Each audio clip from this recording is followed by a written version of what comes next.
Përshëndetje të nderuar miqtë e mi. Ja ku po takohemi sërish së bashku me mua Tirona Lili në kanalin Historiete, këtë herë për të ndarë një histori të trisht, për të ndarë një histori shumë të dhimbshme, në fakt nga ato histori që unë nuk dua t'i besoj, nga ato histori që unë nuk dua ta di dhe që ekzistojnë, por këto fenomene ekzistojnë. Shumica e grave kanë patur jetë shumë të vështirë.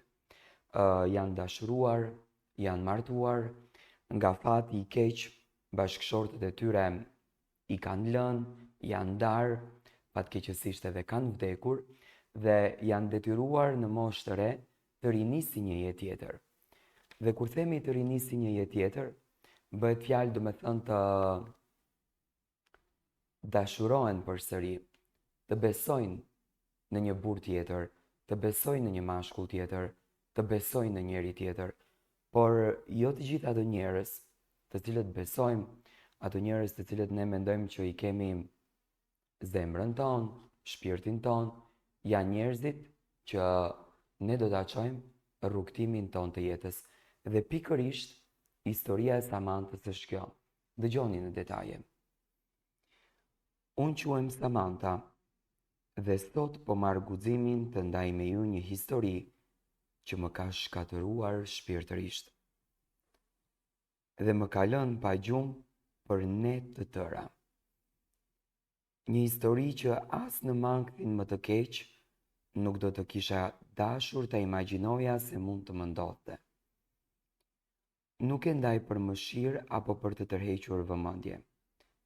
E ndaj sepse ndoshta dikush do të ndjej që nuk është vetëm.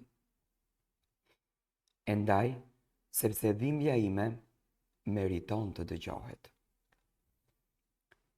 Jeta ime ndryshoi për herë të parë kur isha vetëm 22 vjeç. U dashurova me burrin tim të parë, një burr i mirë, i sjellshëm dhe tepër i kujdesshëm.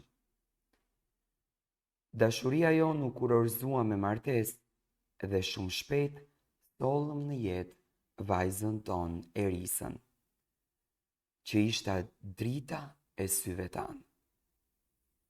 Por lumturia nuk zgjati shumë. Një aksident i mori jetën burrit tim kur vajza ishte vetëm 4 vjeç. Më kujtohet ajo natë si të ishte dje. Telefoni që ra në mesnat, zëri i dridhur që më tha, më vjen keq. E ndjeva që jeta ime u ndal aty. U bëra e re, me një familje në krah dhe me shpirtin të ndarë më dysh. Kaluan vite të vështira, e rita Erisën vetëm, me mund, me djers, me sakrificë. Nuk pranova ndihma, punova pastruese, kujdestare fëmijësh, çdo gjë për të siguruar një jetë të ndershme për vajzën time.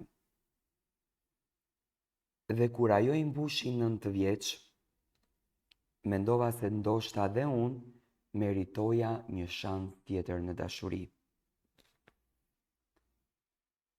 Kështu hyri në jetën time Ardiani, një burr 12 vite më i madh se unë, i pjekur, i butë në fjalë dhe shumë mbështetës. Më ndihmoi kur isha e lodhur, u bë krah për mua dhe mik për Erisën. Më dukej sikur Zoti më kishte dërguar një dritë tjetër në fund të tunelit.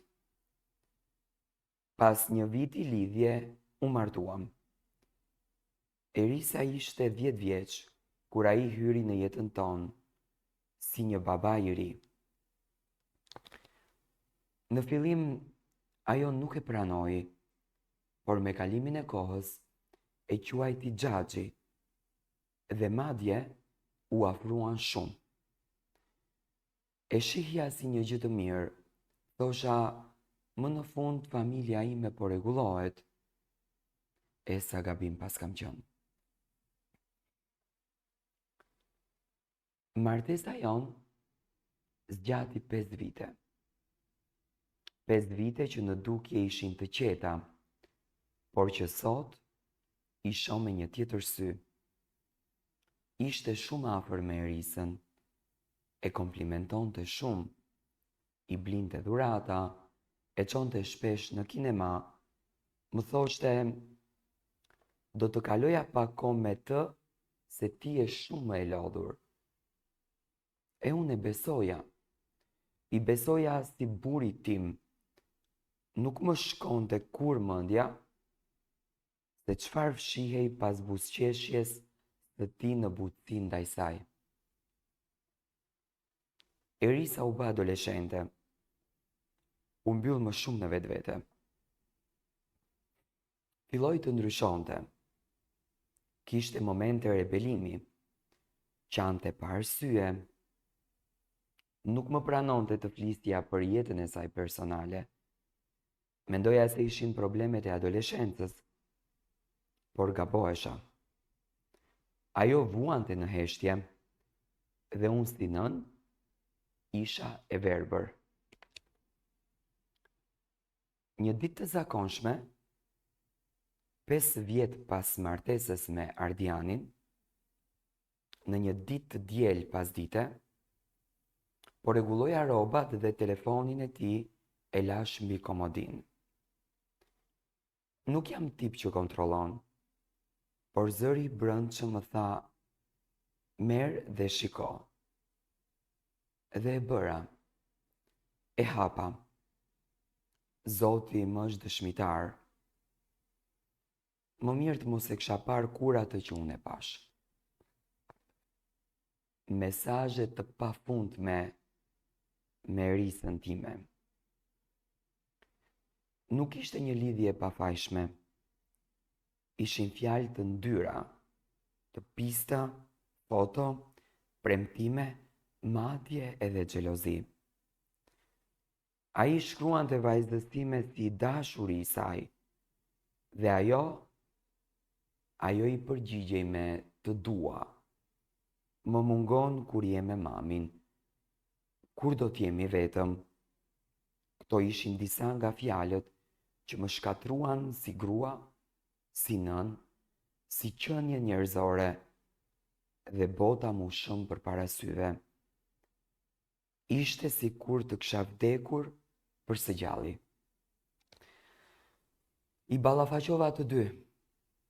Ardiani u përpoq të mohoi, por përballë provave uli kokën. Erisa, vajza ime, nuk më shikonte dot në sy. Qante dhe dridhej. Ul në gjumë përpara meje dhe më tha fjalë që më dogjën shpirtin. Mami, më fal. Nuk e doja, por ai më ofroi, më ngatroi e më bëri të ndjehesha e rëndësishme. Ishte 15 vjeç kur filloi e gjithë kjo.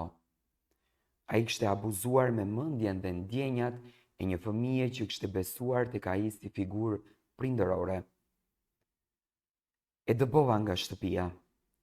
U ndavam një herë, denoncova gjithçka dhe gjykata po merret me të.